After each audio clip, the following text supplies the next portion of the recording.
প্রথম পর্বে আমরা দেখেছিলাম এলা তার বাবাকে খুব আনন্দের সাথে বিয়ে করিয়ে দিয়েছিল, কিন্তু সৎমা আর সৎ বোন এলার প্রতি ভিন্ন আচরণ করেছিল। তারা তার সাথে কোনো কথা বলেনি। আজকের পর্বে দেখা যাবে এলার বাবা রাজ্যের কাজে বাইরে চলে যাবে। বাবাকে বিদায় দিয়ে এলা মন খারাপ। বাবা চলে যাওয়ার পর শুরু হবে সৎমায়ের অত্যাচার। ইলার বাবার মনটা ভীষণ অস্থির হয়ে উঠল। রাজ্যের কাজে বাইরে যেতে হবে, কিন্তু মেয়েকে ফেলে যাওয়া তার জন্য সহজ হলো না। বারবার পিছন ফিরে তাকাচ্ছিলেন। মনে হচ্ছিল যেন বুকের ভেতর থেকে কিছু ছিঁড়ে যাচ্ছে। তিনি ভাবলেন, আমার মেয়েকে আমি একা রেখে যাচ্ছি কেন? ওর জন্যই তো বিয়ে করেছিলাম, যাতে সে একা না থাকে। কিন্তু আজ ইলার মুখে এমন মন খারাপ আমি আগে কখনো দেখিনি। চিন্তায় উদ্বেগে ভরা মন নিয়ে ইলার বাবা রাজ্যের পথে রওনা দিলেন। প্রতিটি পদক্ষেপে শুধু মনে হচ্ছিল, কেন আমার মেয়ের জন্য এত কষ্ট হচ্ছে, কেন তাকে ছেড়ে যেতে হচ্ছে। ও নবাবজাদি, আর কত ঘুমাবে? সূর্য মাথার উপর উঠে গেছে, আর তুমি এখনো শুয়ে আছো। ঘরের কাজ কে করবে? মা, আমি তো ভোর থেকে বাবাকে বিদায় দিয়ে কেঁদেছি, একটু ঘুমিয়েছিলাম। আহারে, বাবাকে বিদায় দিয়ে চোখে জল এসেছে, তাই না? মনে রেখো, তোমার চোখের জলে ঘর চলে না। কাজে নামো। আমি তো সব কাজই করি মা, কিন্তু আজ মনটা ভীষণ খারাপ।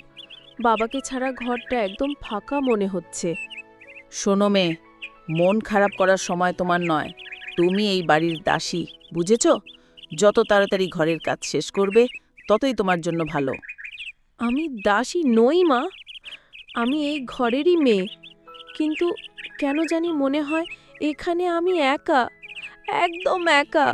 ইলা মনে মনে ভাবতে লাগল, আমি রাজ্যের রাজার মেয়ে, আমি রাজকন্যা, অথচ আজ আমার বাবার অনুপস্থিতিতে আমার ওপর নির্যাতনের পর নির্যাতন চলছে। কবে বাবা ফিরবে? কবে আমি আবার বাবার স্নেহ পাব? কাজের ভিড়ে ইলার শরীর ক্লান্ত হয়ে পড়ে। সে হাঁপাতে হাঁপাতে এক কোণে বসে পড়ে। এমন সময় তার দুই সৎ বোন কাছে এসে তাকে নিয়ে মশকরা, ঠাট্টা আর অট্টহাসি শুরু করে দিল। অন্যদিকে ইলার বাবা রাজ্যের কাজে বেরিয়ে যাওয়ার পর সৎমা এক অমানবিক সিদ্ধান্ত নিল। রাজকন্যার ঘর থেকে ইলাকে সরিয়ে দিল কাজের মেয়েদের থাকার ছোট্ট অন্ধকার কক্ষে, আর সেই রাজকন্যার শোভাময় কক্ষটি দিয়ে দিল তার নিজের দুই মেয়েকে। ইলার দামি পোশাক, ঝলমলে গয়না, রাজকীয় সাজসজ্জা সবকিছুই সৎমা তার মেয়েদের হাতে তুলে দিল। যেখানে একসময় রাজকন্যা ইলা নরম বিছানায় ঘুমাত, এখন সেখানে নিশ্চিন্তে ঘুমায় তার সৎ বোনেরা। যেখানে একসময় রাজকীয় টেবিলে বসে ইলা নানা রকম খাবার খেত, সেখানে আজ বসে তার সৎ বোনেরা, আর ইলাকে দিয়ে তারা শুধু কাজ করায়। প্লেট ধোয়া, বাটি মাজা কাজ, ঘর ঝাড়ু দেওয়া, মেঝে মোছা, কাপড় কাচা, একটুও বাদ নেই। অতুলনীয় সেই রাজকন্যা ইলা, যার সেবায় একসময় শতাধিক কর্মচারী ছিল, আজ সে নিজেই কাজের মেয়ের মতো খাটছে। ইলার চোখে জল ভেসে উঠল।